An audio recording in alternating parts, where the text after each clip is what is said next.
Taong 2002 nang sinimulang ipatupad ng Davao City ang ordinansang pagbaban sa mga paputok at mahigpit naman itong ipinapatupad ng Davao City Police Office o DCPO. Ayon sa DCPO, nitong December 11 ay may naitalang nagpaputok ng improvised tin cans at plastic cannons o mas kilala sa tawag na lantaka sa Talomo, Davao City.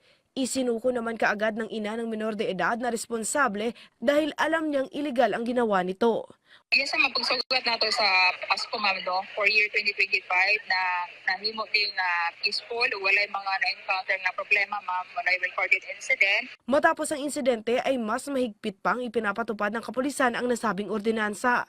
Pero sa kabila nito, kahapon, isang 8 taong gulang na bata ang dinala sa Southern Philippines Medical Center dahil sa sugat na natamo nito dahil na rin sa paputok. Minor injury sa kanyang kamay ang natamo ng bata at kaagad din itong na-discharge. Nagsugod ko sa monitoring namo sa fireworks injury manggod 2010. So karon nang minapatala nga within Davao City. The rest manggod sa mo ang report ay tong naman mo sa Davao City gyud. Samantala, ayon naman sa Police Bureau 11 na maliban sa Davao City ay nagpatupad na rin ng pagbaban ng firecracker o paputok ang ibang lugar sa Davao Region.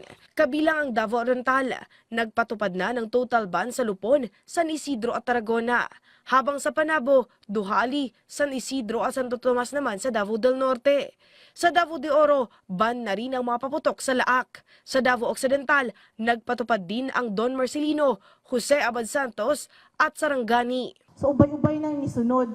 Hopefully mosunod po ang ubang mga na cities and municipalities para less na po ang amuang kanaganing pangrespondihan same with sa ato ang mga health workers. Patuloy ang paalala ng PRO 11 sa residente na marami ang paraan upang mag-ingay sa pagsalubong ng bagong taon na hindi makokompromiso ang kaligtasan.